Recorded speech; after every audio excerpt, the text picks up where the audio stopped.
ઉપલેટામાં દિવ્યજ્યોત દિવ્યાંગ સેવા સંસ્થામાં ગણેશ બાપાની સ્થાપના કરવામાં આવી। રાજકોટ જિલ્લાના ઉપલેટા કોલકી રોડ પાસે આવેલ દિવ્યાંગ બાળકોની દિવ્યજ્યોત દિવ્યાંગ શાળા ખાતે વિઘ્નહર્તા ગણેશજીની દર વર્ષની જેમ આ વર્ષે પણ સ્થાપના કરવામાં આવી। આ સંસ્થા વર્ષોથી કાર્યરત હોય જેમાં ઘણા દિવ્યાંગ બાળકોની રોજ સાર સંભાળ લેવાય છે। ખૂબ જ સારી રીતે સેવાકીય પ્રવૃત્તિ કરતા આ સંસ્થાના આગેવાનો દ્વારા ગણેશ ચતુર્થી નિમિત્તે ગણેશજીની મૂર્તિ સ્થાપના કરાઈ।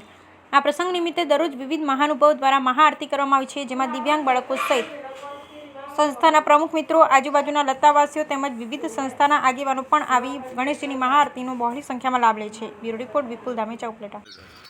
આજે ઉપલેટાની અંદર દિવ્યજ્યોત દિવ્યાંગ સેવા સંસ્થા નામની જે સંસ્થા છે એના સંચાલક છે કિરણબેન પીઠિયા। કિરણબેન પીઠિયા દ્વારા હિન્દુ સંસ્કૃતિ પ્રમાણે જે કોઈ ધાર્મિક તહેવારો છે એ દિવ્યાંગ બાળકો સાથે ખૂબ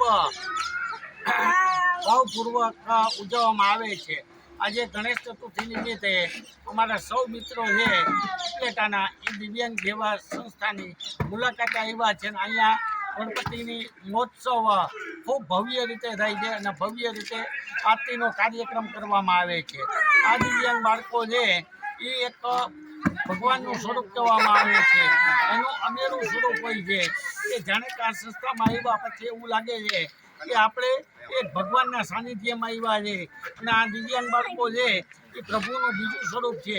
તેથી સૌ મિત્રોને એક અપીલ કરવા માગું છું કે આપના જન્મદિવસ, આપના સુખના પ્રસંગ, આપના દુઃખના પ્રસંગ આપ જે ખૂબ ખર્ચા કરો છો એને બદલે દિવ્યાંગ બાળકો છે એની સેવા સંસ્થા છે એને ફૂલને તો ફૂલની પાકડી રૂપે આપ સૌ કોઈક આર્થિક યોગદાન આપો, કોઈ જમાડો અને અમે પણ અહીંયા અવારનવાર આવીને અમારા મિત્ર સત્તર સાથે જમાડીએ છીએ અને બાળકો ખૂબ ખુશ રહે છે, ખૂબ આનંદમાં રહે છે।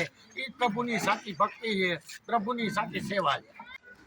આજના ગણેશ ચતુર્થી નિમિત્તે તથા સાથે સાથે મારા જન્મદિવસ નિમિત્તે અમે આ દિવ્યાંગ સંસ્થાની મુલાકાત લીધી છે અને અમે અવારનવાર આ સંસ્થાની મુલાકાત લઈએ છીએ। અહીંયા દિવ્યાંગ બાળકોનો ખૂબ જ સારી રીતે કેર કરવામાં આવે છે અને વિઝિટ લેતા અમને અને બાળકોને ખૂબ જ મજા આવે છે। અમે આજે આરતીનો પણ લાભ લીધો અને બાળકોના જમણવારનો ને એવી રીતે લાભ લઈએ છીએ। બાળકોને અહીંયા સરસ મજાની પ્રવૃત્તિઓ કરવામાં આવે છે। સાથે સાથે સાહેબ અને એમના મિસિસનું કાર્ય દિવ્યાંગ બાળકો પ્રત્યેનું ખૂબ જ સરસ છે।